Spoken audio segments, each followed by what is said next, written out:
Can you hear me? Like right here. Yeah, like right here. Okay. Well, you say something.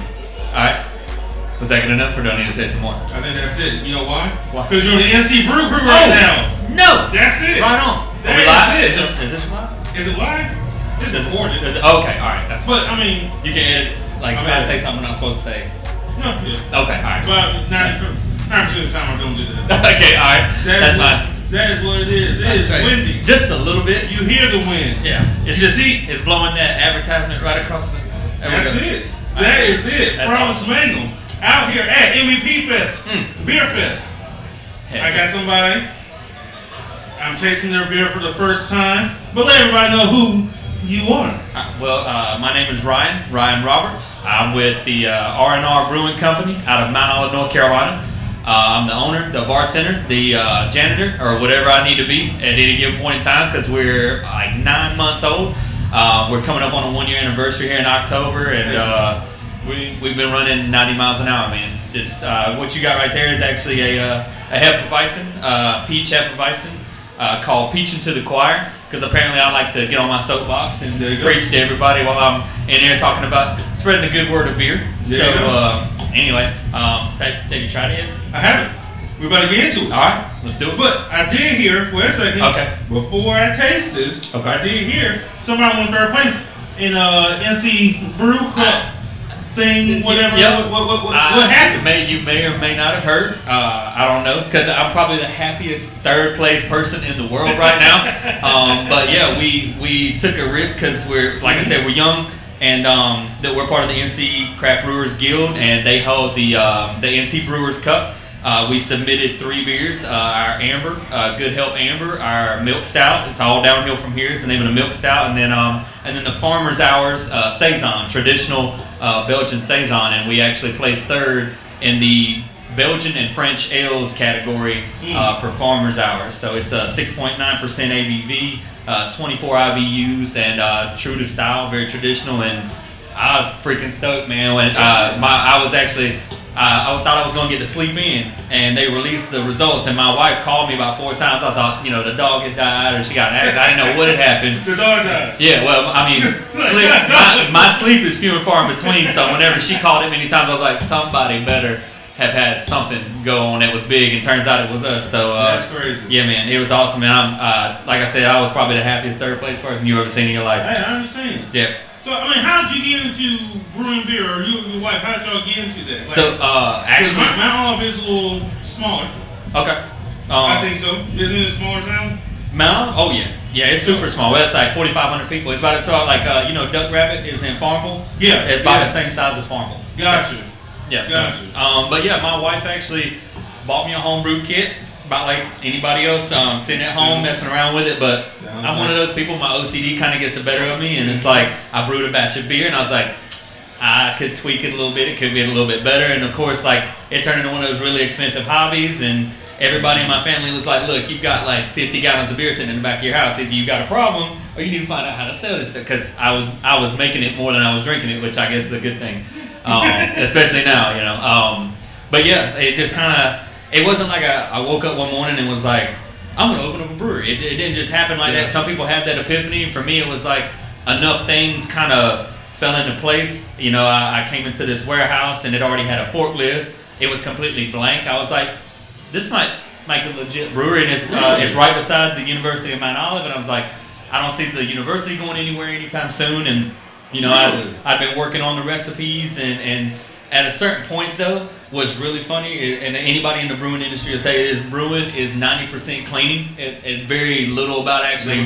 brew. Oh man, everything's got to be food grade. You've got to make sure you don't get any bacteria contamination. It's really a meticulous process, making sure everything is clean after every batch. Side note, now I can see why. Because one of my favorite breweries did have to close down in Durham, North Carolina, called Triangle. Okay. R.I.P. Triangle Brewing. Yep.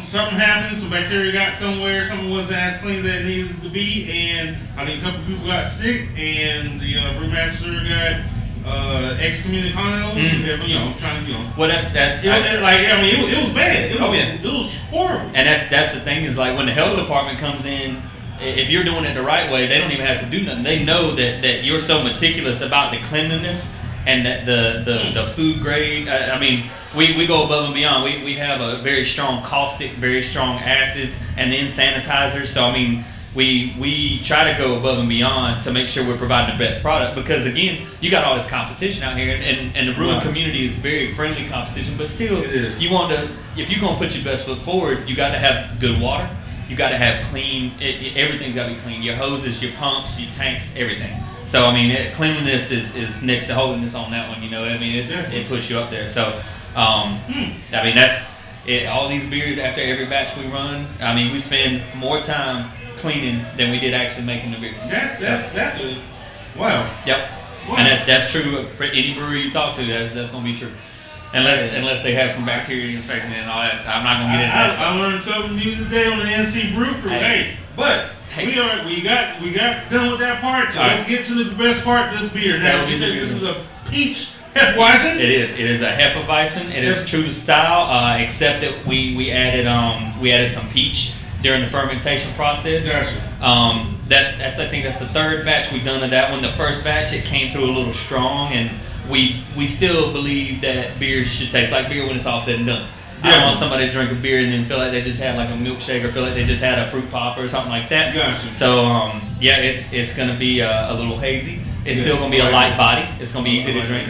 I mean, I'm always a big fan of session beers. I don't necessarily just have one. So we try to stick to lighter bodies and a little bit lower on the ABVs. Gotcha. We haven't done anything. The highest ABV we've brewed right now, I think, was 6.5%. So we hadn't done any crazy 13%, nothing like that. So main thing is you get a little bit of peach aroma. I smell it. I smell it. I mean, it literally smells nice. Yeah. Very, very just light. Yep. Very light. Yeah.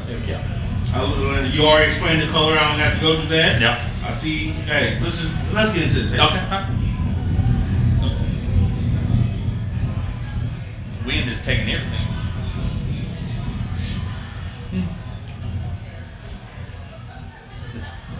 This is worse than waiting for the beer competition to come back. I know. It's real time. It tastes like peach nectar. It really does. It tastes like a peach nectar. A little bit of carbonation. And how much ABV's in it? That's up 5.1%. Yeah, I mean, so it's light. Like you said. Yeah, it's not gonna be too strong. Very good summertime beer. Yeah, and that's the thing. Like very good summertime beer. And like we brought that one because we were expecting, like every other day in North Carolina, it's gonna be 100 degrees today. Exactly. And then of course it's raining, and I'm over here shivering. So I mean, I don't know. I'm a little hot natured, I guess. Yeah, so I feel a little good. Yeah. So. This is great. Awesome. So on the NC Brew Crew scale. Yes, because we do have a scale. It's called the NC Brew Crew Seal of Approval. What is it measured in? Is it just like a stamp of approval? Oh, okay. No, 1 to 5. Okay, all right. 1 to 5. Honestly, I gotta give this a 4. Okay, all right. I like it. I think the balance of it is really good. I'm a big balanced person. Okay.